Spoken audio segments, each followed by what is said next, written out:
அல்லினாள் தாமரை மேல் ஆரணங்கின் இன்துணைவே மல்லி நாடாண்ட மடமயில் மெல்லியலாய் ஆயர் குலவேந்தன் ஆகத்தான்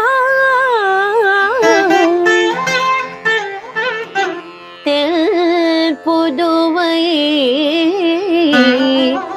வேயர் பயந்த விளக்கு தென் புதுவை வேயர் பயந்த விளக்கு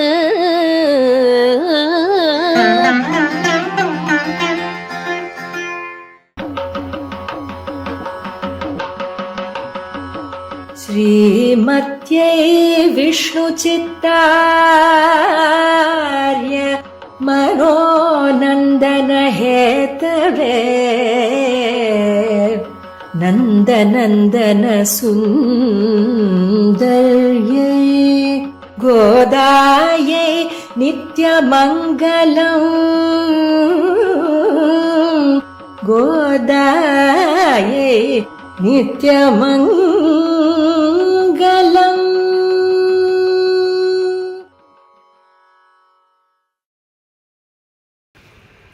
अपगतमदमानैरन्तिमोपायनिष्ठैः अधिगतपरमार्थैरर्थकाम अनपेक्षैः निखिलजनसुहृद्भिर्निर्जितक्रोधलोभैः वरवरमुनिभृत्यैरस्तु मे नित्ययोगः शेषश्रीमानजनिः पुरा सौम्यजामातृयोगी भोगी भूतस्तदनु भगवान् राघवस्यानुजन्मा भूत्वा भव्यो वरवरमुनिर्भूयसा भासमानः रक्षस्त्वस्मान् रघुकुलपतेरास्थितो भद्रपीठम् वन्दे सौम्यवराग्र्ययोगिनमहं ध्यानामृतास्वाधिनं श्रीरङ्गाधिपपादपङ्कजपरिचर्या गुणैकान्तिनम् आज्ञाशास्त्रविधेरविच्युतमलं संसारिगन्धासहं कालेषु त्रिषु चैव कामितफलप्राप्त्यै गुरूणां गुरुम् भक्त्या तुष्यति केवलं न च गुणैः भक्तिप्रियो माधवः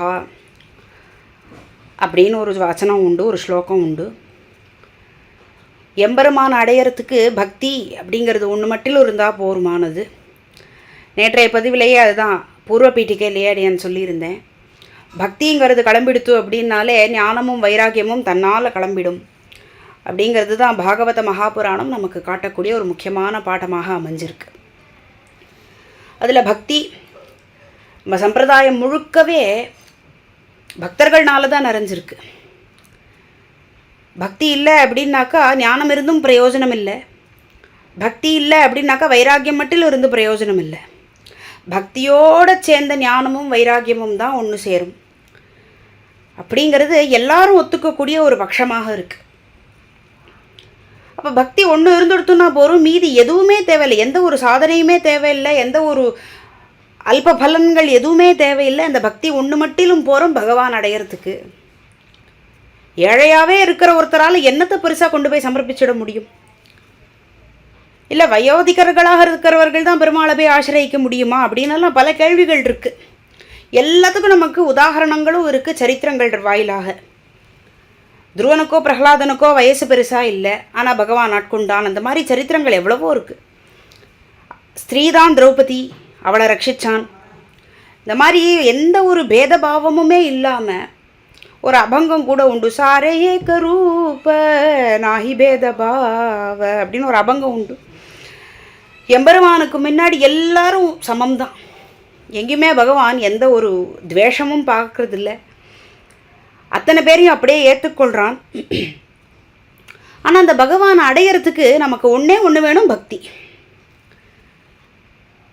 இதை பல மகான்கள் நமக்கு தன்னுடைய ஸ்லோகங்கள்லேயோ பாடல்கள்லேயோ சொல்லியிருக்கார்கள். ந தனம் ந ஜனம் ந சுந்தரிம் கவிதாம் வா ஜகதீஷ காமயே மம ஜன்மனி ஜன்மனீஸ்வரே பவதாத் பக்திரஹைதுகீ த்வயி.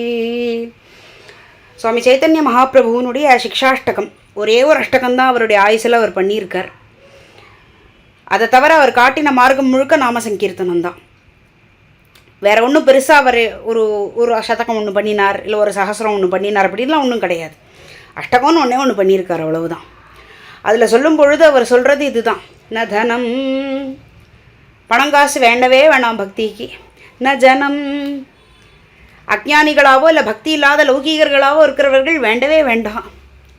ந சுந்தரிம், அழகாக தான் இருக்கணும் அப்படிங்கிற அவசியம் இல்லை, இல்லை ஒரு பொம்மநாட்டியோடு சேர்ந்து இருக்கணும் அப்படிங்கிற அந்த ஒரு லௌகீக விஷயங்கள்லாம் இருக்குல்ல, அதெல்லாம் தேவையே இல்லை பக்திக்கு. சன்னியாசிக்கும் பக்தி உண்டு, பிரம்மச்சரியத்துக்கும் பக்தி உண்டு, எல்லாத்துக்கும் பக்தி உண்டு. எதுக்கு ஒன்றும் தகுதின்னு ஒன்று வேண்டாம். கர்மங்கள் பண்ணுறதுக்கு கிரகஸ்தனாக தான் இருக்கணும்னு தகுதி இருக்குது. சில கர்மாக்கள்லாம் கிரகஸ்தனாக தான் பண்ண முடியும்.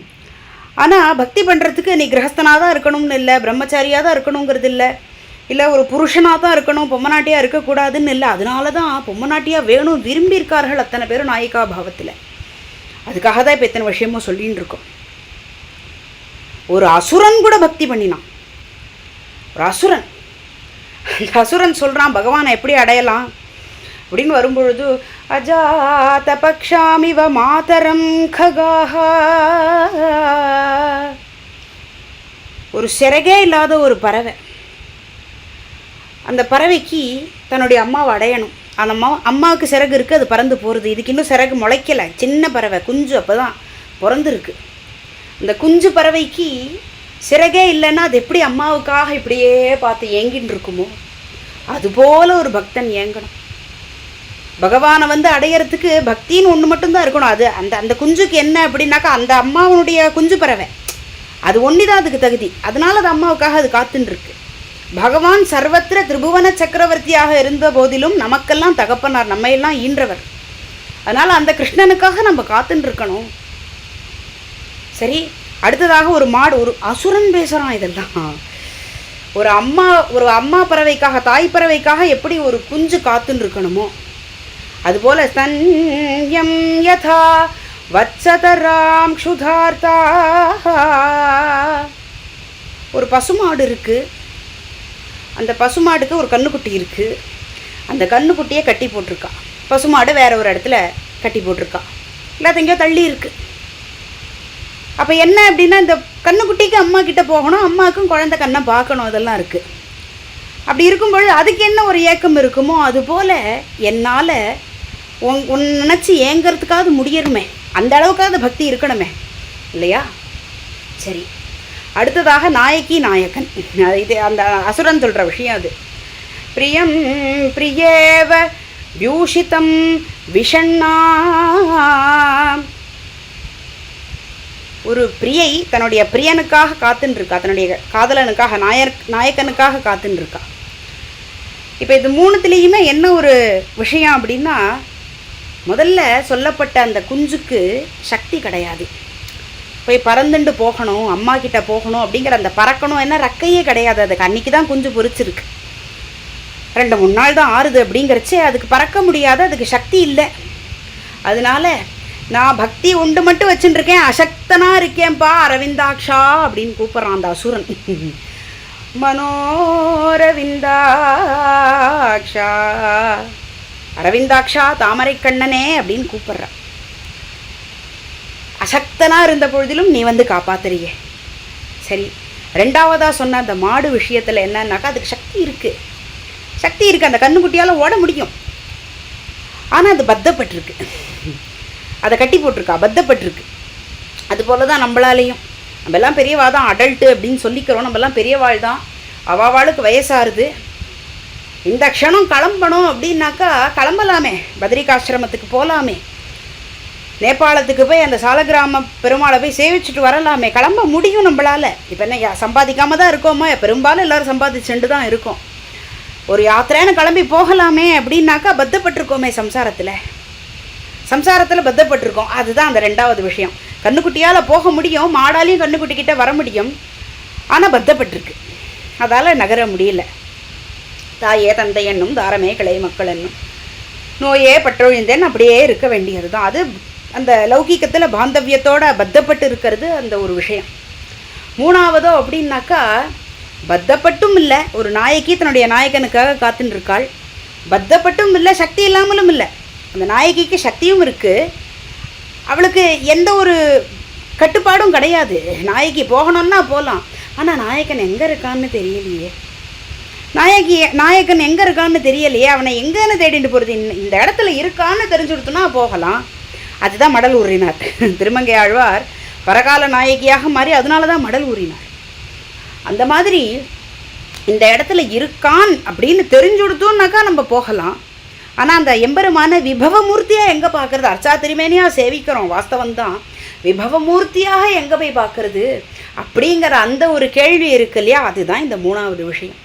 இப்போ முதல்ல சக்தி இருக்குது இல்லை அப்படிங்கிற ஒரு விசாரம் போய், எனக்கு சக்தியே இல்லைப்பா கோவிந்தா என்னை கூப்பிட்டுக்கோ, எனக்கு சக்தி இருந்தாலும் சன்னதிக்கு திவ்யமங்கல க்ஷேத்திரங்களுக்கெல்லாம் வந்து சேவிக்க முடியுங்கிற ஒரு விஷயம் இருந்தாலும் பத்தப்பட்டிருக்கேனே அரவிந்தாக்ஷா திருத்தொலைவெல்லி மங்கலம் அப்படிங்கிற திவ்யதேசத்தில் எழுந்தருளி இருக்கக்கூடிய அரவிந்தலோச்சன பெருமாள், அவர் தான் இப்போ நினைவுக்கு வரார்.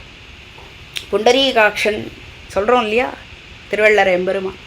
இந்த மாதிரி அரவிந்தலோச்சனன் எம்பெருமான அழைக்கிறான் அந்த அசுரன். அழைச்சி இந்த விஷயத்த சொல்கிறான், எனக்கு சக்தி இல்லாமல் இருந்தாலும் என்னை வந்து கைவிட்டுடாதே. அதே மாதிரி அடியனுக்கு சக்தி இருந்து பந்தப்பட்டிருக்கேன், வர முடியல, அதனால என்னை கைவிட்டுடாதே. நான் உன்னை நினச்சின்னு இருக்கேன், உன்னையே நினச்சின்னு இருக்கேன். எப்படி ஒரு நாயகி தன்னுடைய நாயக்கனே நினச்சின்னு இருக்காளோ, ஆனால் அந்த நாயக்கன் எங்கே இருக்கான்னு தெரியலையோ, அதுபோல் என்னுடைய கண்ணுக்கு நீ தெரியலை, அதனால அடியனை நீ வந்து ஆட்கொள்ளணும்னு ஒரு அசுரன் பிரார்த்தனை பண்ணுறான் பெருமாள் கிட்ட. ஒரு அசுரனே பிரார்த்தனை பண்ணுறான் அப்படிங்கும் பொழுது ஸ்வயமே விட்டு சித்தன் கோதை ஒரு இடத்துலையும் சொல்லிட்டு வரக்கூடிய பரம விஷ்ணு பக்தராக விளங்கக்கூடிய சுவாமி பெரியாழ்வார்னுடைய திருக்குமாரத்தி, அவள் சொல்கிறது ஆச்சரியமா, ஆனால் அவளுடைய பாவம் என்ன அப்படிங்கிறது தான் அங்கே ரொம்ப பெரிதும் பார்க்க வேண்டிய ஒரு விஷயம்.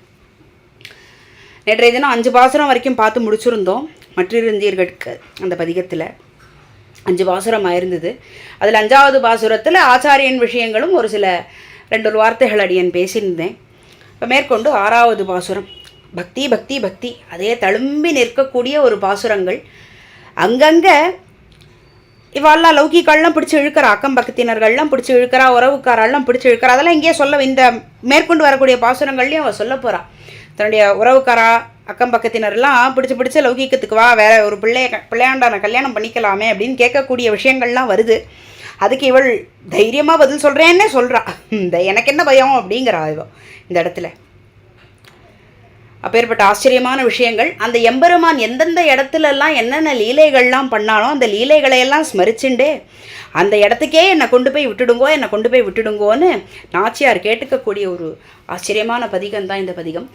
6வது பாசுரம் கார்த்தன் முகிலும் கருவிளையும் காயாமலரும் கமல பூவும் ஈர்த்திடுகின்றன என்னை வந்திட்டிருடி கேசன் பக்கல் போகே என்று வேர்த்து பசித்து வயிறசைந்து வேண்டடிசில் உண்ணும் போதிதென்று பார்த்திடுந்து நெடு நோக்கு கொள்ளும் பத்தவிலோசன துய்த்திடுமின்.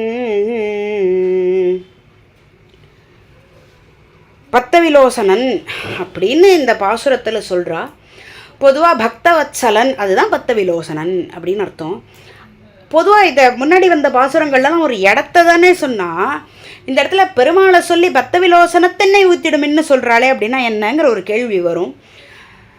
பத்ரவுட் வன் அப்படின்னு ஒரு வனம் இருக்குது, அந்த இடத்துக்கு தான் பத்தவிலோசனன்னு பேர். பக்தவிலோசன வனம், அதுதான் பத்ரவுட் வன் இன்றைக்கி நம்ம சொல்லின்னு இருக்கோம் பிருந்தாவன சமீபத்தில். பாசுரத்துக்கு என்ன அர்த்தம்னு பார்க்கலாம். இப்படி எம்பெருமான விடுத்து வேற ஒரு புருஷனை கல்யாணம் பண்ணிக்கோன்னு சுத்தீவர இருக்கிறவா சொல்கிறது ஒரு பக்கம் இருக்கட்டும். ஆனால் இந்த இயற்கை நாச்சியார்கிட்ட எப்படி இருக்குங்கிறத இந்த பாசுரத்தில் சொல்கிறா. கார்த்தன் முகிலும், ஆச்சரியமான குளிர்ந்த ஒரு முகில், இயற்கை தானே. கார்த்தன் முகிலும், தன்னா தனிந்த, இல்லை ஒரு குளிர்ச்சியான அர்த்தம். அப்படி கரிய மேகமாக குளிர்ச்சியாக ஒரு முகில். கருவிளையும் காயாமலரும், காயாம்பூ மலர் அப்படின்னு சொல்கிறோம் இல்லையா, அதுதான். கமல பூவும், தாமரை புஷ்பம். ஆச்சரியமான இந்த புஷ்பங்கள் இல்லை இந்த கரிய முகில் இதெல்லாம் என்ன ஆறுது அப்படின்னாக்கா ஈர்த்திடுகின்றன. இதெல்லாத்தையும் பார்க்கும் பொழுது எனக்கு பெருமாளே ஞாபகத்துக்கு வரானே, பெருமாள் தானே ஞாபகத்துக்கு வரான், அந்த கிருஷ்ணன் தானே அடி எனக்கு ஞாபகத்துக்கு வரான். கருகரு கருகருன்னு ஒரு நீருண்ட மேகத்தை பார்த்தாக்கா கண்ணன் என்னும் கருந்தேவன் தானே இவளுக்கு ஞாபகத்துக்கு வரும். வடபத்திர சேனன் தானே இவளுக்கு ஞாபகத்துக்கு வரணும் இல்லையா. இவா திருத்தகப்பனாரோ ஒரு புஷ்பத்தையும் பேரை சொல்லி அந்த புஷ்பத்தையெல்லாம் உனக்கு சூட்டுறேன் வாப்பா வாப்பான்னு கூட்டார். அப்போ இத்தனை புஷ்பங்களை இவள் பார்க்குறா. இந்த புஷ்பங்கள்லாம் இவனுக்கு பகவானை தானே ஞாபகப்படுத்தணும். அதுதான் பண்ணுறது. ஈர்த்திடுகின்றன என்னை வந்திட்டிருடி கேசன் பக்கல் போகே என்று. இருடிகேசன் பக்கத்தில் போயம்மா அப்படின்னு இவா எல்லாரும் என்னை இழுத்து அங்கே தள்ளுற மாதிரி இருக்கே எனக்கு. அத்தனை பேர் என்னை இழுக்கிறாளே இவா எல்லாரும், அத்தனை பேர் இப்படி இழுத்து இழுத்து தள்ளியே விட்டுட்டா என்ன. அப்படி இந்த பக்கமாக ஒரு பக்கம் லௌகிகம் என்னை இப்படி பிடிச்சி இழுக்கிறச்சே, இந்த பக்கத்துலேருந்து இத்தனை பேர் என்னை பிடிச்சி இழுக்கிறா. இழுத்துட்டு அப்படியே கொண்டு போய் எங்கள் பக்த விலோசனம் அப்படிங்கிற இடத்தினுடைய ஞாபகம் எனக்கு வருது. இப்போது அந்த ஒரு சரித்திரத்தினுடைய ஞாபகம் எனக்கு வருது அப்படின்னு சொல்கிறாள். அது என்ன சரித்திரங்கிறத இப்போ நம்ம தெரிஞ்சுக்கணும். வேர்த்து பசித்து வயிறசைந்து யக்ஞ தீட்சிதர்கள் ஒரு சில பேர் வந்தா பிருந்தாவனத்துக்கு. அவளுக்கெல்லாம் என்ன அப்படின்னாக்கா, பகவானே நேரம் வந்து நின்னாலும் வேத மந்திரம் சொல்லி நான் அக்னிஹோத்திரம் தான் பண்ணுவேன் அப்படிங்கிற ஒரு தபஸ் அவளுக்கு. இப்போ அது வசத்தியாங்கிற கேள்விக்கெல்லாம் அடியன் போகலை. பெருமாளே வந்து நிற்கட்டும், நான் வேத மாதாவை கெட்டியாக பிடிச்சின்னு இருக்கேன் அப்படிங்கிறது அது அவளுடைய ஹிருதயம். வைதிகால் அப்படி தான் இருப்பாள். அப்போ சில பேர் என்ன பண்ணினா, மதுரா அப்படிங்கிறது ஒரு உன்னதமான ஒரு க்ஷேத்திரம். துருவனுக்கே நாரதர் சாட்சாத்காரமானது அந்த இடத்துல தான், மதுரையில் தான். மதுரை சமீபத்தில் ஒரு வனத்தில் தான் துருவன் வந்து தபஸ் பண்ணினான். மதுவனம்னு பெயர் அந்த இடம் இருக்குது. அந்த மாதிரி சில இந்த பிருந்தாவனம் மதுரா இந்த வனங்கள்லாம் சஞ்சரிச்சுட்டே வரும்பொழுது இது ஒரு புண்ணியக்ஷேத்திரம் போல் தோன்றுறது. இந்த இடத்துல உட்காந்து நம்ம யஜ்ஞம் பண்ணலாம் அப்படின்னு சொல்லி ஒன்றுத்துக்கும் தனித்தனி கொட்டகா போட்டாச்சு. பரிசாரகத்துக்குன்னு தளிகைக்குன்னு தனியாக ஒரு கொட்டகா, யஜ்ஞத்துக்குன்னு தனியாக ஒரு கொட்டகா. ஏன்னா யஜ்ஞத்துக்குன்னு தனியாக மடியாக ஆச்சாரமாக தளிகான்னு ஒன்று பண்ண வேண்டியது இருக்குது, பந்திக்குன்னு ஒரு தளிகை, அந்த மாதிரி 2 விஷயங்கள்லாம் இருக்கும். இதெல்லாம் போக பத்தினிகளுக்குன்னு ஒரு கொட்டகா, இந்த மாதிரி ஒரு கொட்டகா இருக்குது. இப்போ நம்மலாம் இங்கே உட்காந்து வேதம் சொல்லின்னு இருக்கும்பொழுது நம்ம பார்த்து மாமிகள்லாம் என்ன பண்ணுவா, அதனால் அவள்லாம் ஒன்றா உட்காந்து பேசிக்கிட்டோம் அப்படின்னு பத்தினிகளுக்குன்னு ஒரு கொட்டகா போட்டாச்சு. அந்த கொட்டகாய்க்கு ஒரு கோபகன்னி தான் பிருந்தாவனத்திலிருந்து புஷ்பங்கள்லாம் கொண்டு வந்து இந்த யஜ்ஞத்துக்கு சமர்ப்பிக்கிறதுக்குன்னு வருவா. வந்து இந்த மாமிகள்கிட்ட தான் கொடுத்துட்டு போவா. அப்படி இருக்கிறச்சே அந்த கோபிகமார்கிட்ட, அந்த கோபி அம்மாட்ட இவாள்லாம் உங்கள் ஊர் எது என்னன்னு கேட்கும் பொழுது இந்த மாதிரி கோகுலம் பக்கத்தில் பிருந்தாவனம் அப்படின்லாம் அவள் சொல்லிட்டு வரா. சொல்லும் பொழுது கிருஷ்ண சரித்திரம்லாம் அப்படி உபன்யாசம் பண்ணிட்டு இருக்கா அவள். இப்போ இந்த மாமிகளுக்கெல்லாம் கிருஷ்ணன் மேலே அப்படி ஒரு பக்தி வந்துடுத்து. அந்த குழந்தைய அந்த கோபாலனை போய் பார்த்துடணுமே. எப்பேற்பட்ட கோபாலன் அப்படின்னாக்கா, எந்த ஒரு பரபிரம்மே இங்கே மாடு மேய்ச்சுன்னு இருக்கோ அந்த கோபாலனை போய் பார்க்கணுமே நம்ம அப்படின்னு ரொம்ப ஒரு மனசில் ஒரு ஏக்கம், ஒரு ஆசை, ஒரு பிரேமை வந்துடுத்து அந்த மாமிகளுக்கு. அந்த சமயத்தில் திடீர்னு பார்த்தாக்கா ஒரு நாள் கிருஷ்ணன் என்னவோ வனத்தில் இப்படி மாடை ஓட்டின்ட்டு சஞ்சரிச்சுட்டே வந்துன்னு இருக்கான். அப்படி சஞ்சரிச்சுட்டே வரும்பொழுது திடீர்னு அத்தனை கோபால பசங்களுக்கும் வயத்தை கிள்றது, பசிக்கிறது. அத்தனை பேர் ரொம்ப தூரம் அப்படியே மாடை ஹை ஹை அப்படின்னு ஓட்டின்னு வந்தாச்சு. எத்தனை தூரம் வந்திருக்கோன்னே தெரியல, எவ்வளவோ தூரம் வந்தாச்சு, எவ்வளோ வந்திருக்கோன்னு தெரியல. அப்படி பார்க்குற பொழுது கிருஷ்ணா வயத்தை பசிக்கிறதேடா அப்படின்னு ஒரு கோபால பையனும் சொல்லும் பொழுது அப்போ கிருஷ்ணன் சொல்கிறான், அங்கே பற்றி அங்கே தூரத்தில் பாருடா, அந்த தூரத்தில் பாரு ஏதோ கொட்டகாயெல்லாம் போட்டிருக்கு, மாமிகள்லாம் கூட இருக்கா போல இருக்குது, அங்கே போய் வேணால் ஏதாவது சத்தை சாப்பிட்டுட்டு வாங்கோடா அப்படின்னு சொல்லி அனுப்புகிறான் கிருஷ்ணன். அனுப்பும் பொழுது இவா எல்லாரும் அங்கே போகிறா. போனது மாமியே எங்களுக்கெல்லாம் பசிக்கிறதே ஏதாவது கொடுங்கோ அப்படின்னு கேட்கும் பொழுது அந்த மாமிகள் விசாரிக்கிறா. யாருப்பா நீங்கள் இப்படி வேர்த்து விறுவிறுத்து போய் களைச்சு போய் வந்திருக்கலா? தான் வேர்த்து பாசித்து இப்படி வேர்க்க விறுக்க வரையலேப்பா. எங்கேருந்து வரையல அப்படின்னா இங்கே தான் கோகுலம்னு எங்கள் ஊர். கோகுலமா? அப்போது நீங்கள்லாம் யார் அப்படின்னா எங்கள் ஃப்ரெண்டு ஒருத்தன் இருக்கான், அவனுக்கு கிருஷ்ணன்னு பெயர். நாங்கள்லாம் கிருஷ்ண சகாக்கள், அவ்வளோதான். ஒவ்வொருத்தனுக்கும் ஒரு பேர் இருக்குது. ஸ்ரீதாமா, மதுமங்கலன், ஒவ்வொருத்தனுக்கும் ஒரு பேர் இருக்குது. ஆனால் எங்களுக்கே எங்கள் பேர் தெரியுமோ என்னவோ, கிருஷ்ணனுக்கு தான் எங்கள் பேர் தெரியும்.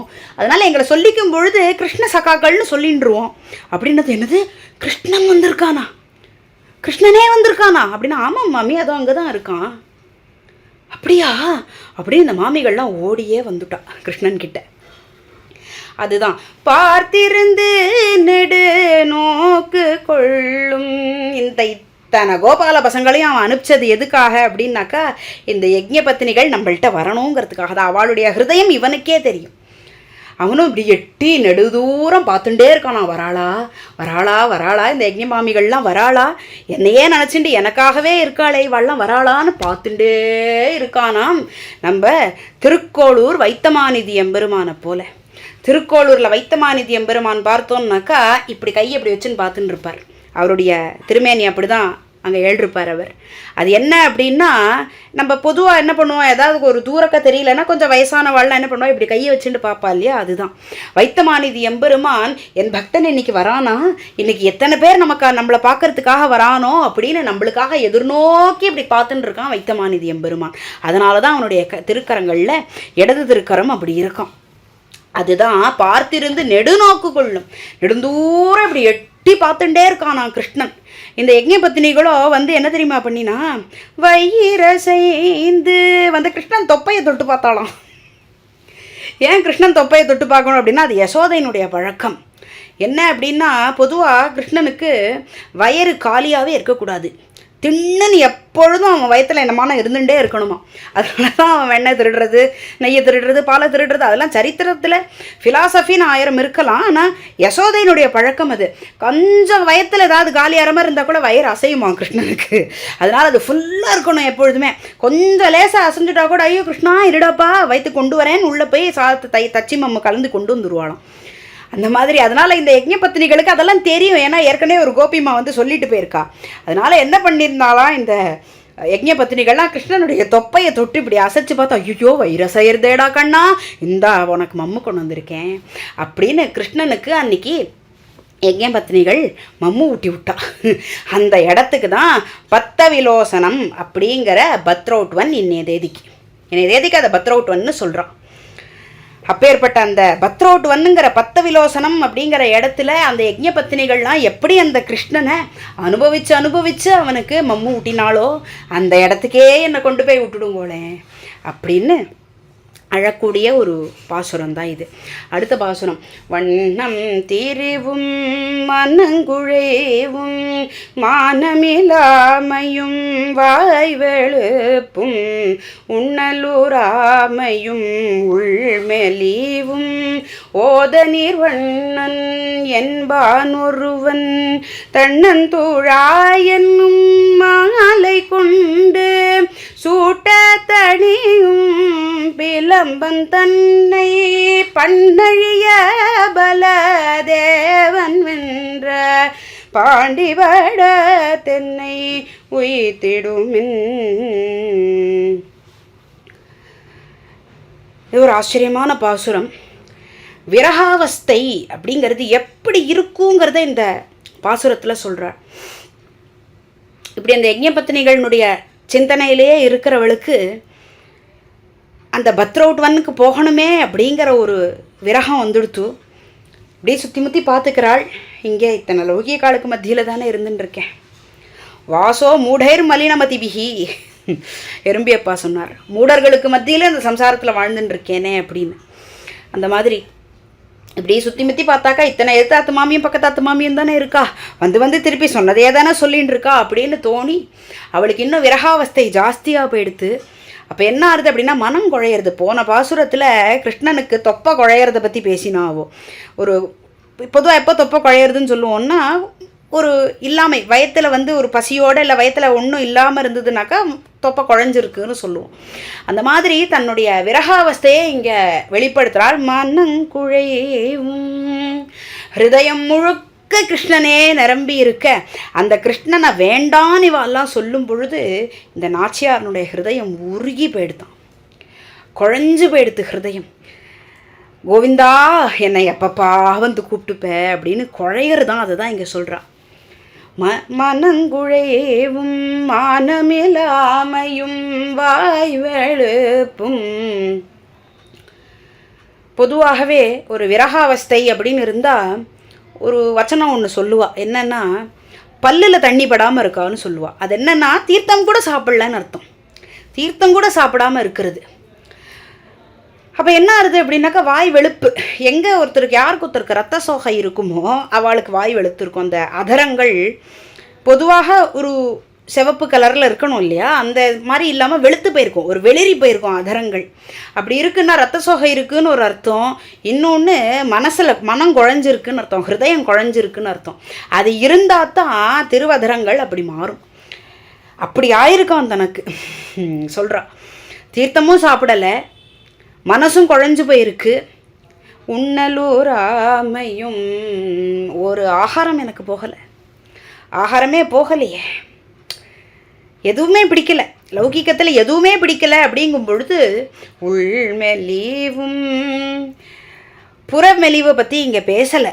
பொதுவாக சாப்பிடாமல் இருக்கா, தீர்த்தம் சாப்பிடல, உணவு சாப்பிடலை, இல்லை ஏதோ ஒரு கவலை டிப்ரெஷன் அப்படின்லாம் அந்த காலத்தில் சொல்கிறாளே. அப்படியெல்லாம் இருந்ததுன்னா உடலுங்கிறது மெலியும் தான் வாஸ்தவம். ஆனால் இவோ இங்கே உள்மெலிவும் ஹிருதயமே நொறுங்கி போயின்றிருக்கே அப்படிங்கிறா. ஏன் அப்படின்னா இவாள்லாம் பேசுகிற பேச்சு தான். இவாள்லாம் அடியனுக்கு இப்பேற்பட்ட ஒரு விரகாவஸ்தை ஏற்கனவே இருக்குது, ஏற்கனவே இன்னும் கிருஷ்ண சாட்சாத்காரம் அடையணுங்கிறதுல அடியன் பாடுபட்டுன்னு இருக்கேன், அழுதுன்னு இருக்கேன். அப்படி இருக்கும் பொழுது இன்னும் என்னென்னமோலாம் வந்து பேசுகிறாளே, என்ன இப்படியெல்லாம் பேசுகிறா அப்படின்னு உள்மெலிவும். இதெல்லாம் விரகாவஸ்தைகள். ஓத நீர்வண்ணன் என்பான் ஒருவன் தன்னந்தூழாய் என்னும் மாலை கொண்டு சூட்ட தனியும். இப்போ இது எப்படி தான் சரியாகும் இந்த விரகாவஸ்தை அப்படின்னாக்கா, அந்த எம்பெருமானுடைய அடுத்த பதிகத்துக்கு இங்கே முன்னாடியுது. அடுத்த பதிகம் அந்த எம்பெருமான், அடுத்தது கண்ணன் என்னும் கருந்தெய்வம். அந்த எம்பெருமானுடைய உடுத்து கலைந்த பீதக வாடையை கொண்டு வந்து என்னுடைய வாட்டம் தனியை வீசி ரேங்க போகிறா, அந்த மாலையை கொண்டு வந்து போடுங்க போகிறா. அடுத்த பதிகம் முழுக்கவே கிருஷ்ணாவஸ்தை தான், கிருஷ்ண விரகாவஸ்தை தான் அடுத்த பதிகம் முழுக்கவே. அது எப்படி சரியாகுங்கிறதுக்கான ஒரு இன்ட்ரடக்ஷன் மாதிரி இந்த பாசுரம். என்ன அப்படின்னாக்கா, ஓதநீர் வண்ணன் என்பான் ஒருவன்.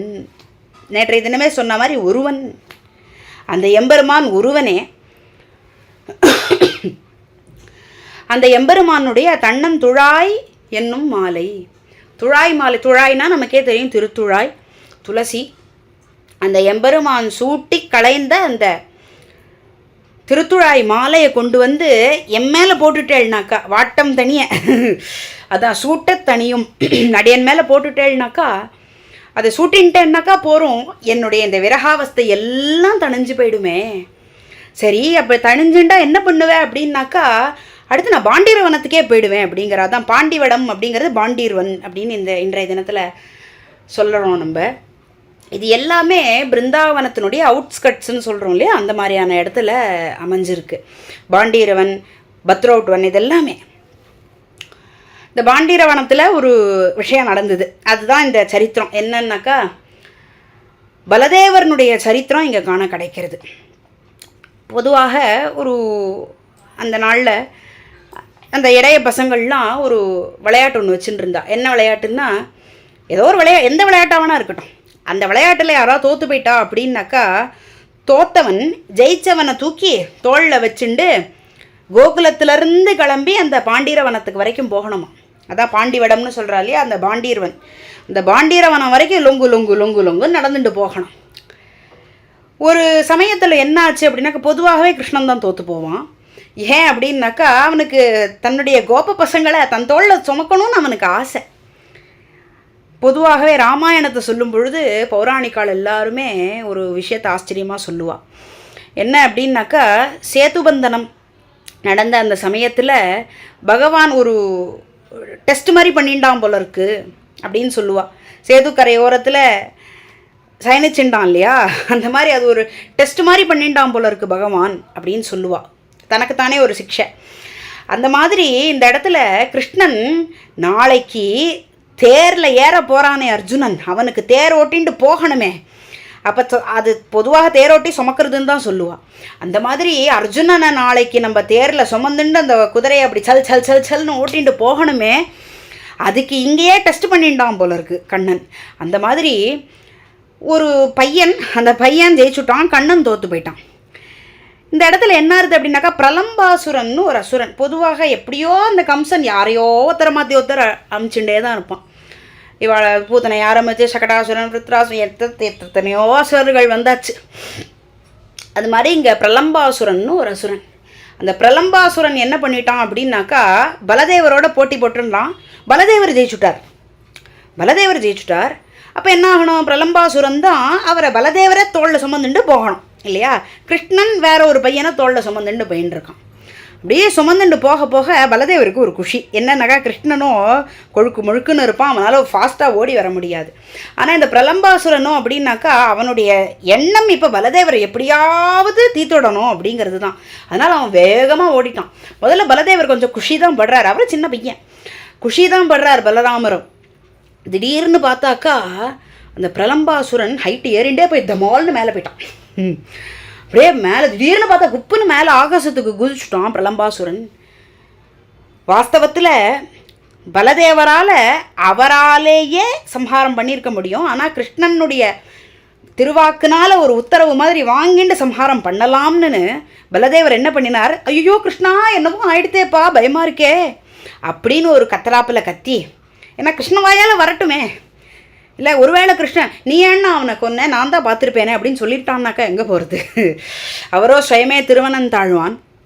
அப்படி இருக்கும் பொழுது கிருஷ்ணன் என்ன பண்ணுறான் அப்படின்னா, அண்ணா உன்னுடைய ஸ்வரூபம் உனக்கு மறந்து போச்சா, நீ எவ்வளவு பெரிய பலசாலி அண்ணா, நீ எப்பேற்பட்ட இந்த உலகத்தையே நீ உன்னுடைய சிரசில் தாங்கின்னு இருக்க. அப்படி இருக்கும் பொழுது இந்த பிரலம்பாசுரனுடைய வெயிட்டெல்லாம் உனக்கு ஒரு வெயிட்டா அண்ணா, நீயே பார்த்துக்கோ அப்படின்னு சொல்லும் பொழுது அவ்வளோதான், உத்தரவு கிடச்சாச்சு, இனிமேல் எனக்கு எந்த பிரச்சனையும் இல்லைன்னு அப்படியே சூட்ட தனியும் அந்த எம்பெருமானுடைய திருத்துழாய் மாலையை கொண்டு வந்து போடு அப்படின்னு சொன்ன உடனே இந்த குஷியாக இருந்த இந்த பலராமன் அவருக்கு ஞாபகத்துக்கு வந்துட்டா. பிலம்பன் தன்னை பண்ணழிய பலதேவன் வென்ற ஒரே அடி அடித்தார், வீழ்த்தி விட்டார். கிருகிருகிருன்னு மண்டை பொழந்தது அவனுக்கு, வந்து மடேர்னு விழுந்தான்.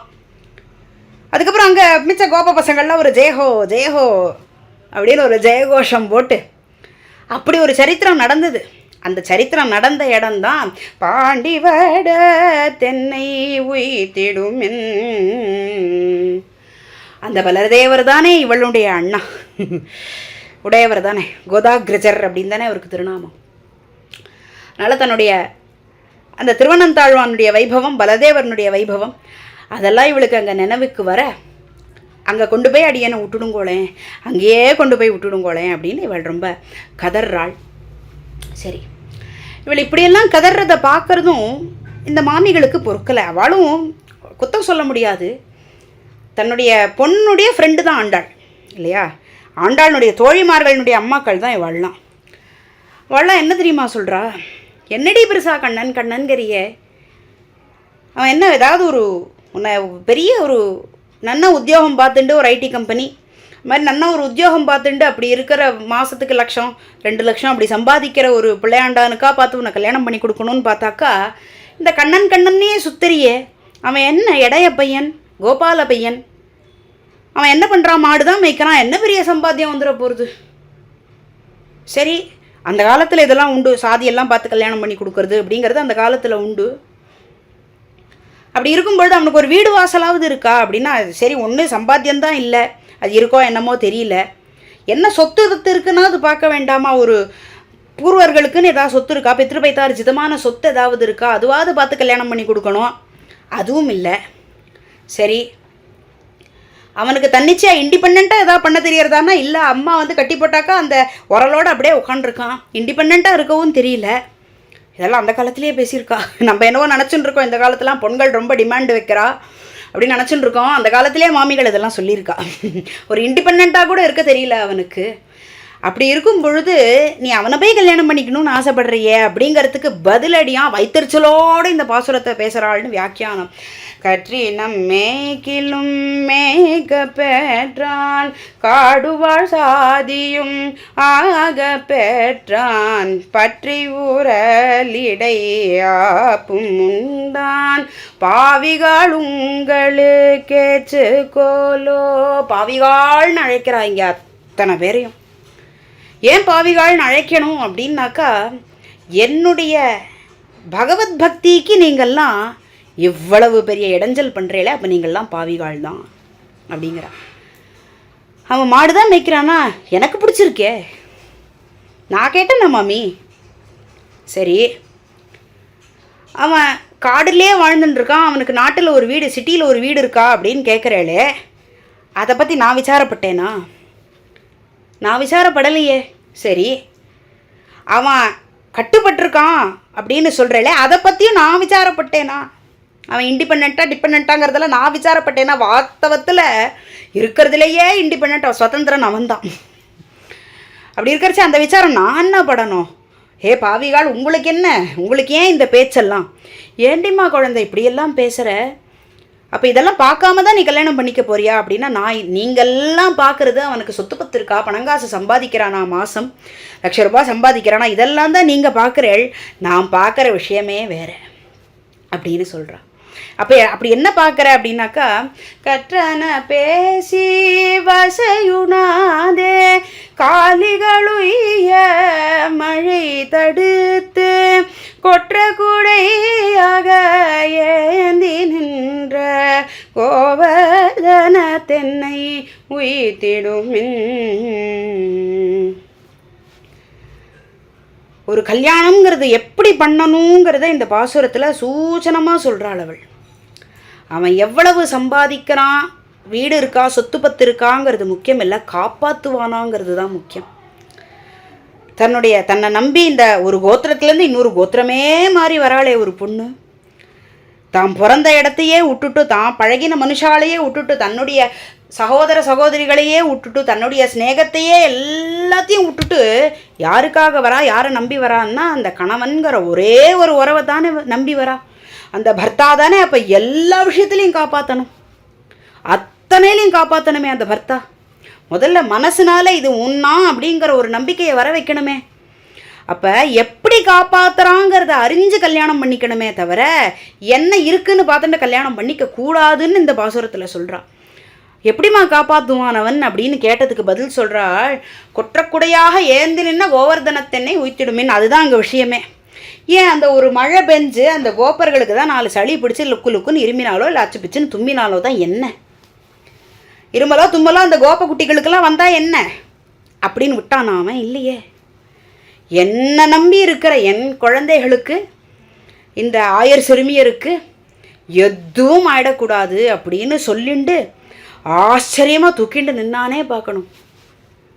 எஸ்மின் மகாந்தோ, எப்பேற்பட்ட மகத்துவமான காரியம் அது, அவ்வளவு ஒரு ஆச்சரியமான காரியமாச்சே. கோவர்தன மலையே தூக்கி அத்தனை பேரையும் காப்பாற்றினானே.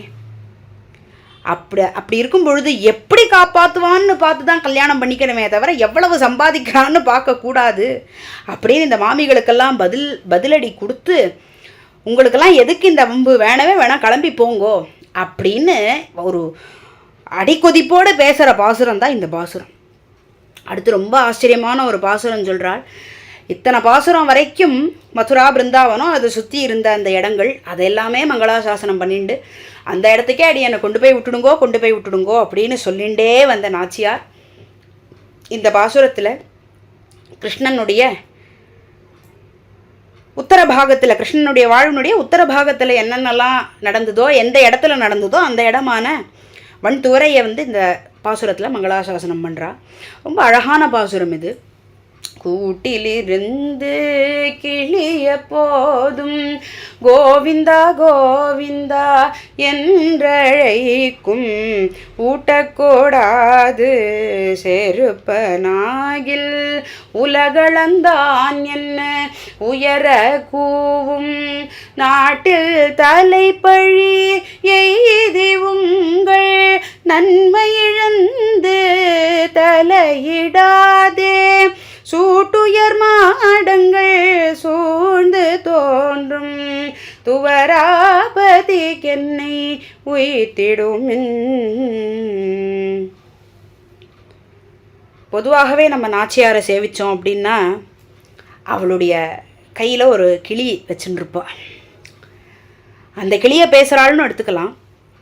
இல்லை துவாரகாபுரிக்கு போனோம் அப்படின்னா பெய்ட்டி துவாரகான்னு ஒரு துவாரகா இருக்குது. அது கொஞ்சம் தூரம் அப்படி கடலில் ஒரு ஷிப்பில் தான், ஒரு போட்டில் தான் போகணும் கடலில். அந்த இடத்துக்கு போகும்பொழுது இன்றைய தினத்துலேயும் நம்ம பார்க்கலாம் அத்தனை கிளிகள் பறந்து பறந்து நம்மளுடைய அந்த நம்ம போட்டில் போகிறோன்னா அந்த போட்டில் வந்து உட்காரும். இதை பற்றி ஒரு பஜனையே இருக்குது. உன்னதமான கிருஷ்ண பக்தை மீராபாயே சொல்கிறா, ராதே கிருஷ்ணா போல தோத்தி மைனா, ராதே கிருஷ்ணா போல தோத்தி மைனா. இதை அவள் அந்த பேட்டி துவாரகா போகிற வழியில் தான் பாடின ஒரு பஜனைன்னு சொல்லுவாள். நீ ராதே கிருஷ்ணான்னு சொல்லு, நான் கையில் தானியங்கள்லாம் வச்சுருக்கேன் உனக்கு கொடுக்குறேன் அப்படின்னே சொல்கிறான். அந்த மாதிரி இன்னமும் அந்த போட்டில் போகும்பொழுது, பேட்டி துவாரகாவுக்கு போகும்பொழுது ஆச்சரியமாக நம்ம பார்க்கலாம். இது அவ்வளவு கிளிகள் வந்து வந்து வந்து அப்படியே நம்மளை சூழ்ந்துக்கும். ஒரு கிளியை பார்த்து பண்ணுற ஒரு பாசுரம் தான் இது. அப்பேற்பட்ட விஷயம். அதுக்காக தான் அடியேன்னு இப்போ இதை எடுத்துட்டேன். கூட்டிலிருந்து கிளி எப்போதும் கோவிந்தா கோவிந்தா என்றழைக்கும். ஒரு கிளியை வளர்த்துண்டு ஒரு கூட்டில் இருக்குது அந்த கிளி. அந்த கிளி என்ன பண்ணுறது அப்படின்னாக்கா கோவிந்தா கோவிந்தா அப்படின்னு கத்துறது. பொதுவாகவே சொன்னதை சொல்லும் கிளிப்பிள்ளை இல்லையா? அதனால் என்ன இதுலேருந்து நம்ம என்ன புரிஞ்சுக்கணும் அப்படின்னா, அது ஆண்டாளுடைய கிளியில் ஏதோ ஒரு பக்தர் வளர்க்குற ஒரு கிளி அப்படியே தான் இருக்கணும். ஏன் அப்படி சொல்கிறோம் அப்படின்னா, அது கோவிந்தான் தானே சொல்கிறது, வேறு எதுவும் தத்து பித்துன்னு உளரலையே. அப்போது சத்சங்கத்தினுடைய மேன்மையை எடுத்து சொல்லக்கூடிய ஒரு பாசுரம் தான் இந்த பாசுரம். பொதுவாக சத்சங்கத்தோடு நம்ம இருந்தோன்னா நமக்கு ஒன்றுமே தெரியலைன்னா கூட சத்சங்கத்துக்கு போக போக போக நம்மளை அறியாமல் நம்மளே வாயில் நமக்கே வந்துடும் பகவன் நாமா, நம்மளை அறியாமலே வந்துடும். அந்த மாதிரி அதுதான் சத்சங்கத்தினுடைய பெருமை. ஏற்கனவே சொன்னோம், சைத்தன்ய மகாபிரபு தன்னுடைய வாழ்நாளில் பண்ணின ஒரே ஒரு விஷயம் சிக்ஷாஷ்டகம்ங்கிறது மட்டும்தான். அதை தவிர அவர் ஹரே ராம ஹரே கிருஷ்ணாங்கிற நாமத்தை மட்டும்தான் சொன்னார். ஏன் அப்படின்னா, சொல்ல தெரியறதோ தெரியலையோ, உனக்கு ராகம்னு ஒன்று வருதோ வரலையோ, தாளம்னு ஒன்று நிற்கிறதோ நிற்கலையோ, ஆனால் நீ சத்சங்கத்துக்கு வரணும். வந்தேன்னாலே போரும், தன்னை அறியாமல் உனக்கு இதெல்லாம் அதுக்கே ஒன்று பிடிச்சி போயிடும். ராகங்களுக்கெல்லாம் ஒன்று பிடிச்சிடும், தாளங்களுக்கெல்லாம் ஒன்று பிடிச்சிடும். அந்த மாதிரி ஆகிடும். அதான் சத்சங்கத்தினுடைய மேன்மை. அப்போ நம்மள அறியாமல் நம்மளே அந்த நாமங்களை சொல்ல ஆரம்பிச்சுடுவோம். அப்படி பார்க்குற பொழுது இந்த சத்சங்கத்தினுடைய மேன்மையினால தான் இந்த ஒரு கிளி கோவிந்தா கோவிந்தான்னு கத்துறதான். 3 அக்ஷரம்தான் கோவிந்தா அப்படின்னு. அவ்வளவு அத்தனை மகாபுராணங்கள் 18 புராணம் பண்ணினார். ஒரு பெரிய இதிகாசமே பண்ணினார் வேதவியாசர். அவர் கூட சொல்லும்பொழுது ஆலோட்டி சர்வசாஸ்திராணி சொல்லும்பொழுது சொல்லிட்டார், பெருமாள் அந்த ஹரிரிக் யக்ஷரத்வயம்ட்டார். போகிறோம், 2 அக்ஷரத்தை சொல்லு போகிறோம், ஹரின்னு சொல்லு போகிறோம், மெல்ல எழுந்து ஹரியன்ன பேரர்வம் சொல்லு போகிறோம் அப்படின்னுட்டார்.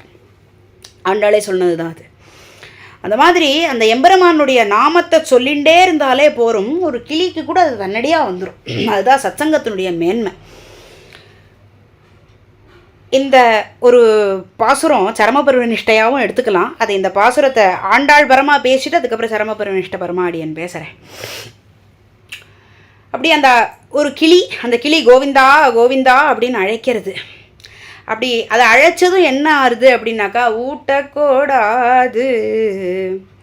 அதுக்கு நான் ஆகாரமே கொடுக்கல, கோவிந்தான்னு சொன்னதுக்கு ஆகாரம் போயிடுதா. அப்படி பொதுவாக சாஸ்திரம் என்ன தெரியுமா சொல்கிறது, சாப்பிட உட்காரும் பொழுது கோவிந்த கோவிந்த கோவிந்தா கோவிந்த நாம சொல்லிட்டு தான் சாப்பிட்ணும்.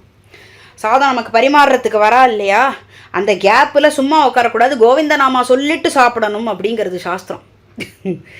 ஆனால் இது கோவிந்தான்னு சொன்னதுக்கு நான் தானியம் கொடுக்க மாட்டேன், ஊட்டி விட மாட்டேன், ஆகாரம் கொடுக்க மாட்டேன்றாளே இவோ, என்னது இது அப்படிங்கிற ஒரு கேள்வி தானே வரும்.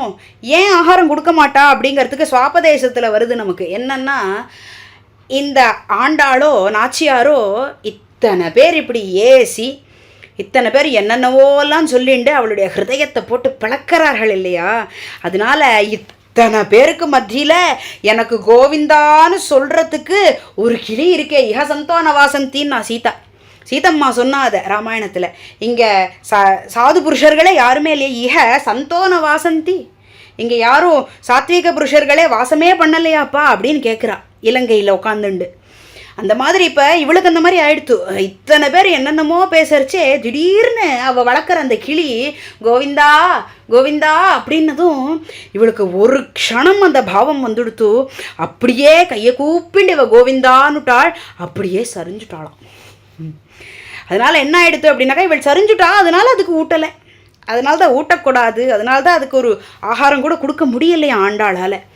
தேவி அப்படியே இந்த விரகாவஸ்தையில் விரகாக்னியில் அப்படியே இருக்கும் பொழுது திடீர்னு ஒரு கோவிந்த நாம சங்கீர்த்தனம் அப்படின்னு கோவிந்தா கோவிந்தான்னாக்கா இவளுக்கு எப்படி இருக்கும், அதனால் அப்படியே சரிஞ்சுட்டாளாம் அவள். அப்போ இவளை எழுப்பணும், கிளிக்கோ பசிக்கிறது, இவளை எழுப்பணும். அப்போ என்ன பண்ணுறது அப்படின்னாக்கா, உலகளந்தான் என்ன உயர கூவும் ஹே ஆயனா பெருமாளே அப்படின்னு கூப்பிட்டுதான், திரிவிக்ரமா அப்படின்னு கூப்பிட்டுதான் திருக்கோவிலூர் எம்பெருமானை. அப்படி கூப்பிட்டதும் இவள் டக்குன்னு எழுந்துனுட்டாள். ஏன்னா திரிவிக்ரமன் மேலே இவளுக்கு, வாமனமூர்த்தி மேலே இவளுக்கு அவ்வளவு ஒரு பிரேமை. அந்த அவதாரத்தை பல இடங்களில் மங்களாசாசனம் பண்ணிட்டாள் இவள். அதனால் உலகளந்தான் என்ன அப்படின்னு சொல்லவும், உலகளந்த பெருமாளேன்னு கூப்பிட்டவும் அந்த கிளி டப்புன்னு எழுந்துனுட்டாளாம் இவள். சரி, எழுந்துண்டு அதுக்கு ஊட்ட கொடுத்துட்டா, ஆகாரம்லாம் கொடுத்துட்டா. அப்போ என்ன ஆகுது அப்படின்னா, என்ன இவோ கோவிந்தான்னு பேரை கேட்டதுக்கே விழுந்துட்டாளே அப்படின்னு அத்தனை மாமிகளும் இங்கே பேச ஆரம்பிச்சுட்டா மறுபடியும். நாட்டில் தலைப்பழி எய்தி உங்கள் நன்மை இழந்து தலையிடாதே, சூட்டுயர் மாடங்கள் சூழ்ந்து தோன்றும் துவராபதி என்னை உய்த்திடும்.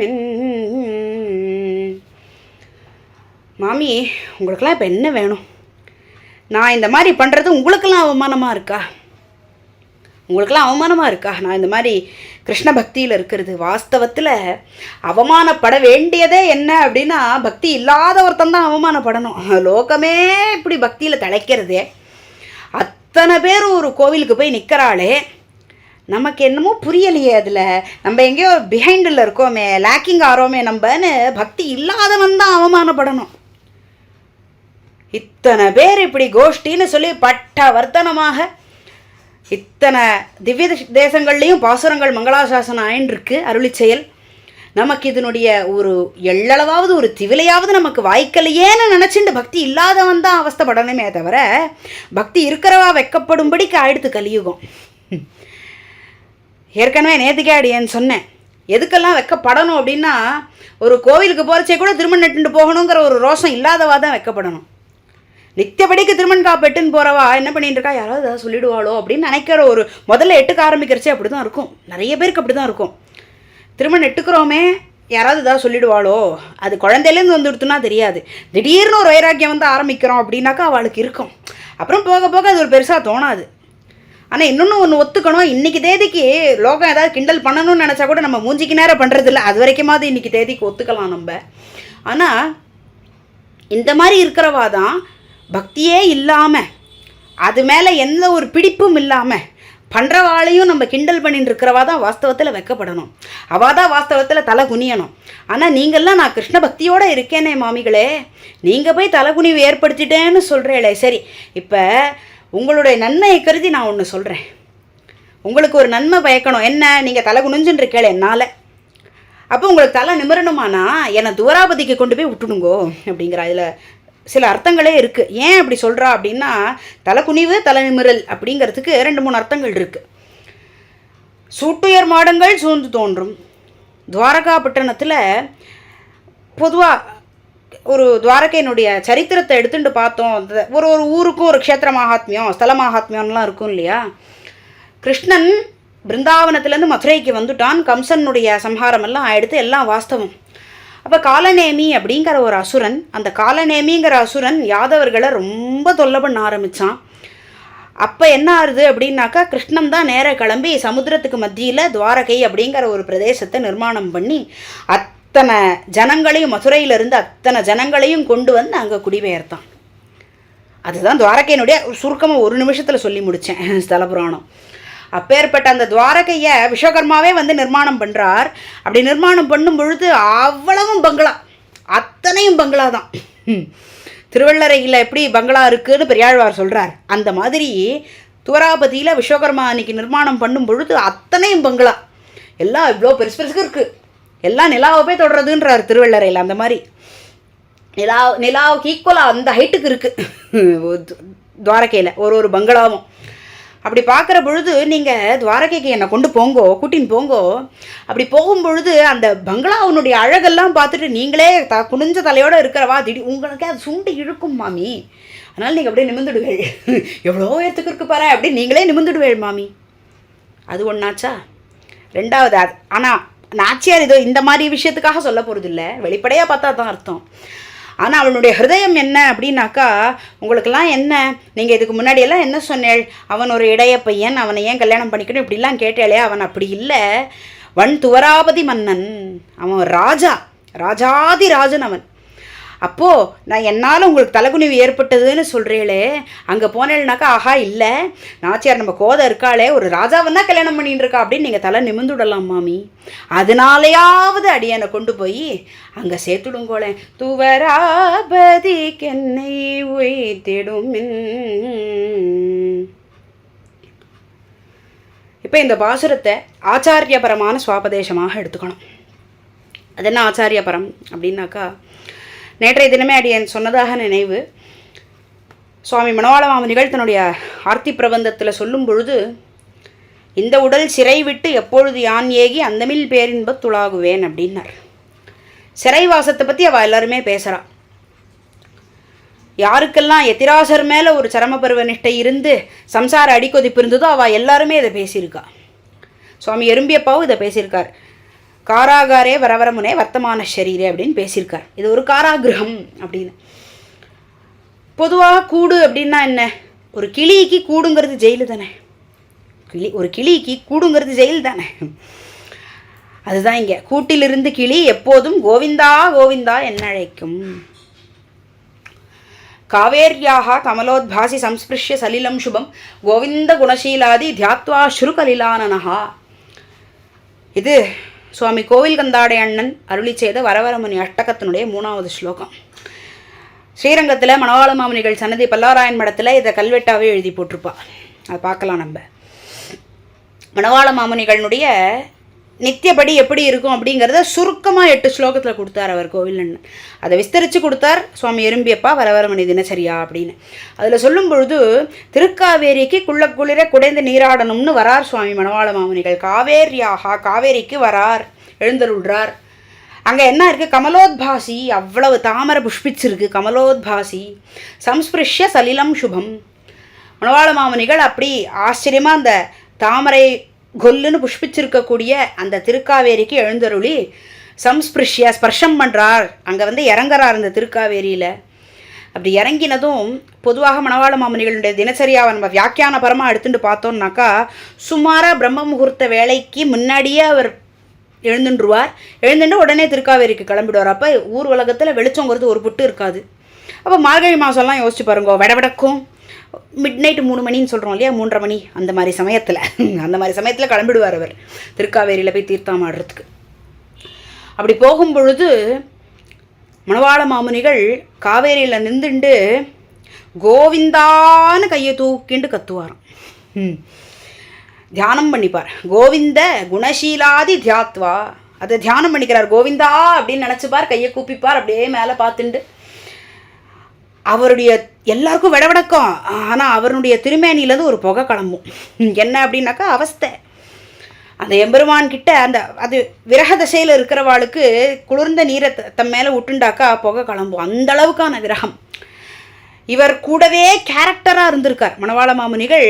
பலராமனாக லக்ஷ்மணனாக கூடவே இருந்திருக்கார் பெருமாளோட. அப்போ கோவிந்தா அப்படின்னு நினச்சிக்கும் பொழுது தியாத்வா அஸ்ருகலிலானனஹா, அவருடைய திருமுக மண்டலத்திலேருந்து திருக்கண்கள்லேருந்து அப்படியே நீர் பிழிஞ்சு கொட்டுமா கோவிந்தான்னு அவர் கூட்டுட்டாருனாக்கா. எவ்வளவு நேரம் உள்ளே இருப்பாரோ தெரியாது. அவருக்கு அந்த பாவம் கொஞ்சம் சமாதானம் அடங்கினதுக்கு அப்புறம் தான் வெளியிலேயே வருவார். ஏன்னா அடுத்த ஸ்லோகம் அதை சொல்கிறது, ரோமாஞ்சித மயிர்குச்செறிதல். அப்படி மயிர்குச்செறிஞ்சு அப்படி ரோமாஞ்சிதத்தோட சலத்காத்ரஹா அப்படியெல்லாம் இருப்பாராம் அவர். அவருடைய சரீரமே அப்படியே மயிர்குச்செறிஞ்சு பகவத் பக்தியில் அப்படியே இங்கே நின்றுருக்கார் இல்லையா, அப்படியே கொஞ்சம் உடம்பே நகுருமா. அந்த அளவுக்கான ஒரு விரகம் அவருக்கு.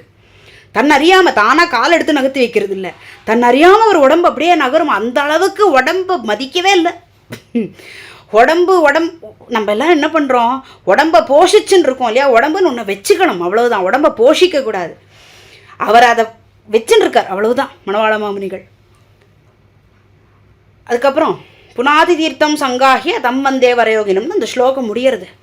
அப்படி மணவாள மாமுனிகளினுடைய அந்த அஸ்ரு, அந்த ஆனந்த பாஷ்பமானது காவேரியில் விழ, அப்போ காவேரியே பரிசுத்தமாக ஆனால் புனாதி தீர்த்தம் சங்காகிய, அந்த காவேரியவே புண்ணிய நதியாக ஆக்கினவர் மணவாள மாமுனிகள். அது மட்டும் இல்லையுமே இல்லை, கங்கையர் புனிதமாய காவிரின்னு தான் பாசுரம்.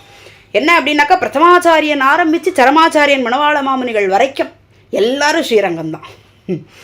அதனால தான் கங்கையர் புனிதமாய காவிரி. பிரதமாச்சாரியன் பெரிய பெருமாள், கேட்கவே வேணாம், திருவரங்கத்து பெருமாளுக்கு தான் பெரிய பெருமாள் அப்படின்னு திருநாமம். சரமாச்சாரியன் மணவாள மாமுனிகள்.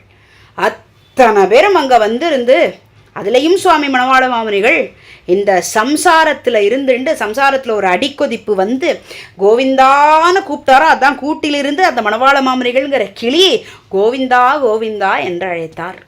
அதுதான் அந்த விஷயம். சரி, அதுக்கப்புறம் என்னாச்சு அப்படின்னாக்கா, அதுக்கு பின்னாடி பார்க்குறோம் இல்லையா, இந்த பாசுரத்தினுடைய பின்னாடி பார்க்குறோம். என்ன அப்படின்னாக்கா, நாட்டில் தலைப்பழி எய்தி உங்கள் நன்மை இழந்து தலையிடாதே. அது சுவாமி எறும்பியப்பா அவருடைய திருவடியாகவே, அதாவது எப்படி சுவாமி எம்பெருமானாருக்கு வடுக நம்பிகளோ அந்த நிலையில் உன்னையொழிய ஒரு தெய்வம் மத்தரியா மண்ணுபுகழ் சேர் வடுக நம்பி அப்படின்னு மணவாள மாமுனிகள் ஆர்த்தி பிரபந்தத்தில் சொன்னார். அதுபோல் சுவாமி எறும்பியப்பாவுக்கு மணவாள மாமுனிகளை தவிர வேறு ஒரு தெய்வமே இல்லை, அந்நியதா ஒரு தெய்வமே கிடையாது அவருக்கு. மணவாள மாமுனிகள் தான் அவருக்கு தெய்வம்.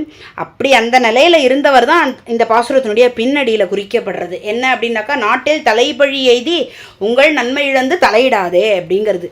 என்ன அப்படின்னா, இவரே சொல்கிறார், நாமை தத்தே நவ நவரசம் நாத சங்கீர்த்திய நிருத்யன் அந்த கத்தும் வர வர முனே நித்யமே சத்யம் துவாம். இவரை மீண்டும் சம்சாரத்துக்கு வரணும்னு எறும்பியில் இருக்கிறவா அழைச்சிட்டா. இவர் மணவாள மாமுனிகளே கத்தின்னு இங்கே இருந்தார் திருவரங்கத்தில். அந்த பல்லவராயன் வடமே கத்தின்னு இருந்தார். அவர் அப்படியே இருந்திருக்கலாமே அப்படிங்கிற ஒரு எண்ணம் அவருக்கு என்றைக்குமே உண்டு. ஏன் அப்படின்னா, ஒரு லிখিதம் கிடச்சி கொடுத்து அவள் அப்பா எறும்பியப்பாவனுடைய அப்பா ஒரு லிখিதம் எழுதி, அவரோ கிரகஸ்தர், அவருக்கு குடும்பம் இருக்குது, பத்தினி இருக்கா, பிள்ளை இருக்கான், குலதனமான கோதண்டபாணி இருக்கார், வயசான கிழவான் அங்கே இருக்கும்.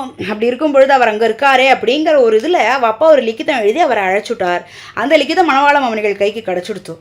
அதனால் மணவாள மாமுனிகளே தான் அனுப்பிச்சி வைக்கிறார். நீங்கள் போமே எறும்பியில் போய் இருமே அப்படின்னு அனுப்பிச்சி வைக்கிறார். இவரும் மனசு வாட்டத்தோடு தான் கிளம்புறார். கிளம்பி அங்கே போனதும் மணவாள மாமுனிகளை பிரிஞ்சு இருக்கிற அந்த விஸ்லேஷ தசையில் பாடினது தான் இந்த வரவரமுனி சதகம், வரவரமுனி சம்பு, வரவரமுனி நாடகம், வரவரமுனி கர்ணாமிருதம், அநேகம் கிரந்தம் பண்ணியிருக்கார் மணவாள மாமுனிகள் மேலே. எல்லாம் இப்போ போயிடுத்து, ஒன்று தான் இருக்குது, வரவரமுனி சதகம் மட்டும். சம்ஸ்லேஷ தசையில் இருந்த பொழுது பண்ணினது தான் வரவரமுனி தினச்சரியா. அது ரெண்டும் தான் இப்போ காண கிடைக்கிறது நமக்கு. அதில் இப்போ அந்த வரவரமுனி சதகத்தினுடைய 40வது ஸ்லோகம் தான் அடியேன் இப்போ சொன்னேன். என்ன அப்படின்னா, நாமை தத்தே தே நாம ஏதத்து, தேவரினுடைய திருநாமம் உண்டியே எப்பேற்பட்டது அப்படின்னாக்கா, நவநவரசம். ஒரு வாட்டி வரவரமுனே 39 ஸ்லோகமாக கூப்பிட்டுட்டார் அவர். அப்படி 39 ஸ்லோகமாக கூப்பிடும் பொழுது ஒரு வாட்டி வரவரமுனேன்னு சொல்லும் பொழுது அவருடைய சுவாமி எறும்பியப்பாவனுடைய நாக்கு ஜிஹ்வம் வேறு தித்திப்பாக வந்துட்டே இருக்கா. தித்திப்புனா ஒரே சுவை தானே, அது எப்படி தித்திப்புனா வேறு தித்திப்பு அவருக்கு தெரியறதான். அது நமக்கெல்லாம் புரிஞ்சிக்க கூட முடியாது. எறும்பியப்பாவால் மட்டுமே உணர முடியும். அது மணவாள மாமுனிகள் கொடுக்குற அனுபவம், அது அவர் அனுபவிக்கிற அனுபவம். அது 2 பேருக்கு மட்டுமே அது புரியும். ஒரு வாட்டி வரவரமுனேன்னு சொல்லும் பொழுது நவநவ ரசம் ஒரு வாட்டி வேறு விதமாக ஸ்வீட்டாக இருக்குது அப்படிங்கிறார். அது என்ன ஆகுது அப்படின்னாக்கா அடியேன ஒரு நிருத்தியமே பண்ண வைக்கிறது, அந்த திருநாம சங்கீர்த்தனம் பண்ணி பாடி ஆட வைக்கிறதுங்கிறார். நாதான்னு கூப்பிட்றாரு, சங்கீர்த்திய நிருத்தியன்னு பாடுறேன் ஆடுறேன் எல்லாம் பண்ணுறேன் உம்முடைய திருநாமத்தை சொல்லிண்டு. அப்படியே இருக்கும் பொழுது எல்லாரும் வந்து என்னப்பா இது எனக்கு டிஸ்டர்பன்ஸாக இருக்கே அப்படின்னு பக்கத்தாத்து மாமாலாம் வந்து சொல்லவே அந்த கர்த்தம் சரி உள்ளேயே வச்சுக்கலாம் அப்படின்னு நினைக்கிறேன், அப்படின்னு ஆசைப்படுறேன். நித்தியம் இச்சத்தியம் துவாம் அப்படின்னு ஆசைப்படுறேன் அப்படிங்கிறார். ஆனால் இந்த சம்சாரம் ஒரு பக்கம் நம்ம அந்த லௌகிகத்துக்கு போயிட்டோம், அவ்வளோதான் மாட்டின்ட்டோம். ஏன் அப்படின்னா அடுத்தவர் சொல்கிறார், அர்த்தம் நித்ராஹரதி, ஒரு நாளில் பாதி நேரம் தூங்கியே கழிக்கிறேன். திவசஸ்யார்த்தம் அந்யன் ரிஷம்சன், சரி தூங்கிறது தான் 12 மணி நேரம், ராத்திரி 8 மணி நேரம், பகலில் 4 மணி நேரம் தூங்கிடுறேன். மீது என்ன ஆறுது அப்படின்னாக்கா திவசஸ்யா அர்த்தம், இன்னொரு அர்த்தம் வேற ஒரு பாதி என்ன ஆறுது, முதல் பாதி தூங்கியே கழிச்சுட்றேன், அடுத்த பாதி என்ன ஆறுதுன்னாக்கா அந்யன் ரிஷம்சம், வேற லௌகிக விஷயங்களாகவே தான் பண்ணுறேனே தவிர வேற ஒன்றுமே என்னால் பண்ண முடியல. இங்கே தான் சொல்கிறார், வாசோ மூடைர் மலினமதிபிஹி,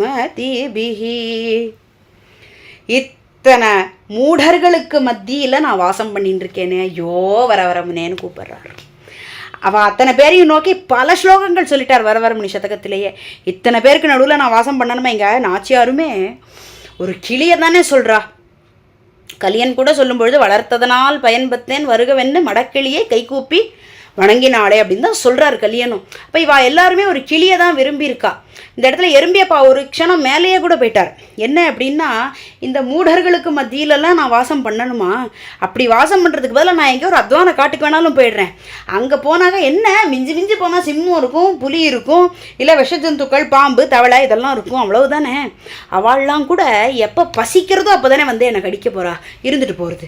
நிம்மதியாக வரமுனே நாமத்தையாவது நான் சொல்லிட்டு உட்காரலாமே, அதுகளுக்கு பசி வந்து கடிச்சா அது அதும்பாடு சொல்கிறார். வாஸ்தவத்தில் சொல்கிறார் இப்படியே, சிம்ம வியாக்ரௌ சபதி விபினே பன்னக பாவகோவா.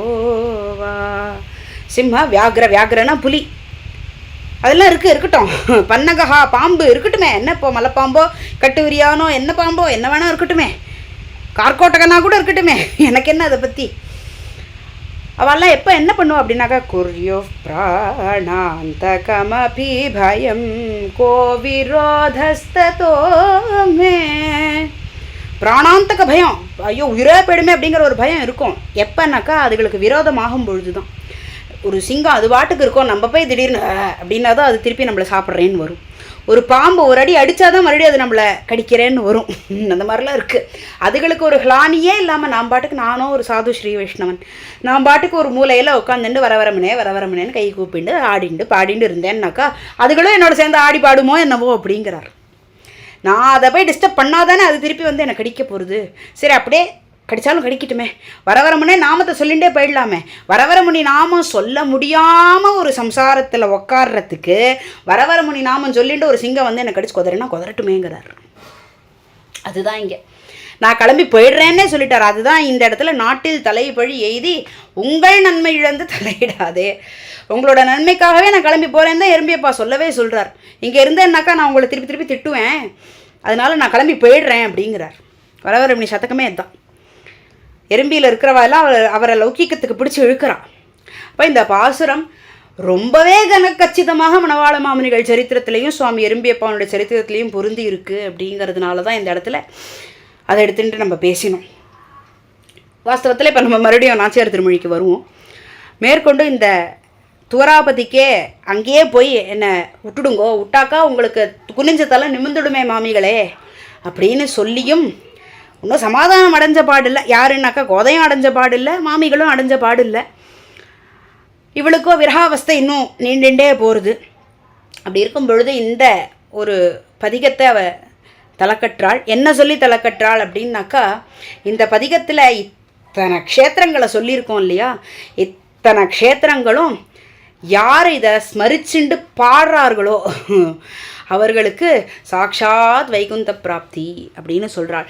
மண்ணு மதுரை தொடக்கமாக வண்துவராபதி தன்னளவும் தன்னை தமருய்த்து பெய்ய வேண்டி தாழ்குழலாள் துணிந்த துணிவை பொன்னியல் மாடம் பொலிந்து தோன்றும் புதுவையர்கோன் விட்டு சித்தன் கோதை இன்னிசையால் சொன்ன செஞ்சொல் மாலை ஏத்தவல்லார்க்கிடம் வைகுந்தமே. ஏற்கனவே சொன்ன மாதிரி தான் துணிந்த துணிவை நான் துணிஞ்சடிச்சு சொல்கிறேன். நான் அந்த இடங்களுக்கெல்லாம் போக தான் போகிறேன். எந்த இடங்களுக்கு? மண்ணு மதுரை, வடமதுரை அப்படிங்கிற அந்த இடத்துலேருந்து ஆரம்பிச்சு. ஏன்னா அது வாஸ்தவத்தில் ஒரு குரோனலாஜிக்கலாகவே கொடுத்துன்னு வந்திருக்கான் ஆண்டாள். முதல் பாசுரத்திலே என்ன சொன்னா? கண்ணன் ஒருத்தி மகனாய் பிறந்து ஓரிரவில் ஒருத்தி மகனாக இங்கே போன சரித்திரத்தை தான் சொன்னான். அப்போ கிருஷ்ண சரித்திரம் மொத்தத்தை இந்த ஒரு 10 பாசுரத்திலே அவள் கொடுத்துட்டான். என்ன சொல்கிறாள்? மதுராவில் அவன் அவதாரம், தமத்புதம் பாலகம் அம்புஜேக்ஷணம் சதுர்புஜம் சங்ககதாயுதாயுதம் ஸ்ரீவத்ச கலசோபி கௌஸ்துபம் அப்படின்னு அவன் அவதாரம் பண்ணினான் இல்லையா? அப்படி அந்த அவதாரத்தை தானே சொன்னாள். அந்த அவதாரத்துலேருந்து ஆரம்பித்து அதுக்கப்புறம் அங்கே போன கதை. அதுக்கப்புறம் அவனுடைய உத்தர பாகத்தில் அவன் இருந்ததெல்லாம் துவாரகையில். அதனால துவாரகா பரியந்தம் சொல்லி முடிச்சுட்டா. கிருஷ்ணலீலைகள் அத்தனையும் சொல்லிட்டாள் அவள். எந்தெந்த சரித்திரங்கள்லாம் தன்னுடைய ஹிருதயத்துக்கு ரொம்ப அனுராகமாக இருந்ததோ அந்த சரித்திரங்களெல்லாம் இங்கே கொண்டு வந்து சொல்லிட்டான். அப்படி சொன்ன அத்தனை சரித்திரங்களும் எந்தெந்த இடத்துல நடந்ததோ அந்த இடங்களுக்கு இப்படி நான் இத்தனை பாசுரம் சொன்னேனே, அப்போ இத்தனையும் அந்த அர்த்தங்கள்லாம் நீங்களும் மனசில் தானே வாங்கிண்டேள் மாமி அப்படின்னு கேட்குறா. அங்கே தமர்கள் இருக்கா. தமர்கள்னால் பொதுவாக என்னன்னாக்கா கூட இருக்கிறவான்னு அர்த்தம், இல்லை ஆசிரியர்கள்னு அர்த்தம், இல்லை பந்துக்கள்னு அர்த்தம். இந்த மாதிரி இருக்கிறவர்கள் தமர்கள் அப்படின்னு சொல்லுவோம். அப்போ அந்த கூட இப்போ யார் இருக்கா அவளுக்கு அப்படின்னாக்கா இந்த அவளுடைய தோழிகளினுடைய அம்மாமார்கள் அவள்லாம் தானே இருக்கா. அதனால் அத்தனை பேரையும் சொல்கிறா. நானும் உஜ்ஜீவனம் அடையிறேன், அங்கே போய் கிருஷ்ணச்சரணத்தை அடையிறேன். அதே போல் இந்த சரித்திரத்தை எல்லாம் யோசித்து பார்க்கும் பொழுது உங்களுக்குமே ஒரு உஜ்ஜீவனம் உண்டு அப்படின்னு சொல்கிறாள். அதுவும் துணிஞ்சடிச்சு சொல்கிறேன்னு வேற சொல்கிறா. இத்தனை இடங்களுக்கும் நானும் போக போகிறேன், இந்த பாசுரங்கள் மூலமாக நீங்களும் வந்தாச்சே.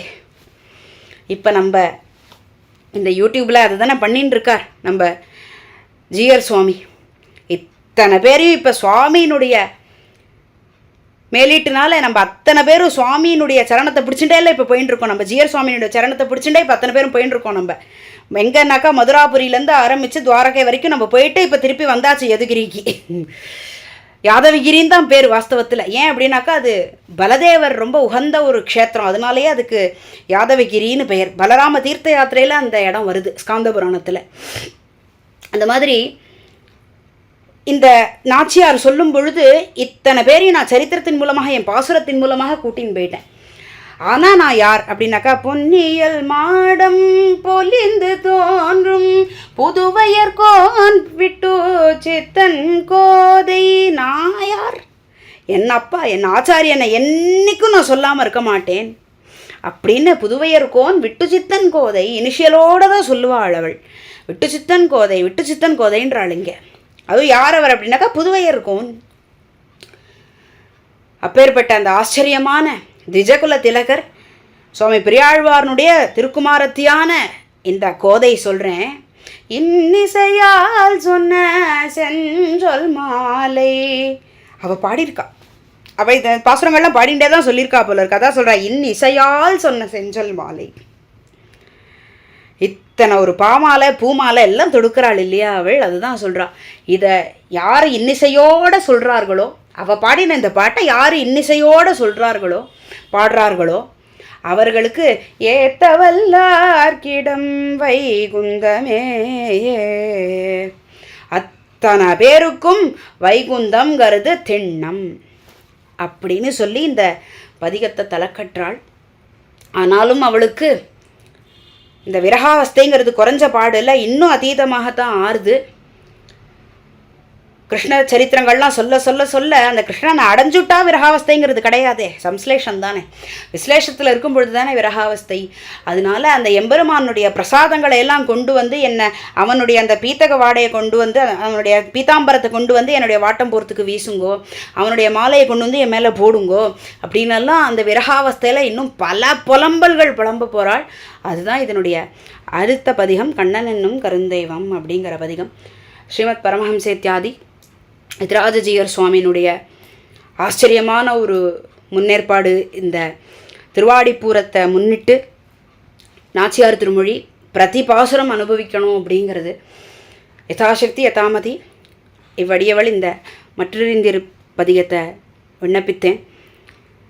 மேற்கொண்டு கண்ணன் என்னும் கருந்தெய்வம் பதிகம் நாளைய தினம் வேற அம்மங்கார் சாய்க்க இருக்கிறார்கள். சுவாமியினுடைய திருவடிகளுக்கு பல்லாண்டுகள் பாடி அமைகிறேன். விஜ்ஞாபனம் எதிதமத்யது மாம கீனம் அங்கீகுருஷ்வ யதிராஜதயாம்புராஷே அக்ஞோயம் ஆத்மகுணலேஷ விவர்ஜிதஸ்ச தஸ்மாதனன்ய சரணோ பவதீதி மத்வா. பெருமானார் ஜியர் திருவடிகளே சரணம். பற்பமெனத்திகள் பைங்கழலும் தன் பல்லவமே விரலும் பற்பமென திகழ் பைங்கழலும் தன் பல்லவமே விரலும் பாவனமாகிய பைந்துவராடை பதிந்த மருங்கழகும் பாவனமாகிய பைந்துவராடை பதிந்த மருங்கழகும் முப்புரி நூலோடு முன் கையில் ஏந்திய முக்கோல் தன்னழகும் எப்பொழுதும் யதிராசன் வடிவழகு என் இதயத்துள்ளதால் இல்லை எனக்கெதிர் இல்லை எனக்கெதிர் இல்லை எனக்கெதிரே இல்லை எனக்கெதிர் இல்லை எனக்கெதிர் இல்லை எனக்கெதிரே இல்லை எனக்கெதிரே இல்லை எனக்கெதிரே இல்லை எனக்கெதிரே.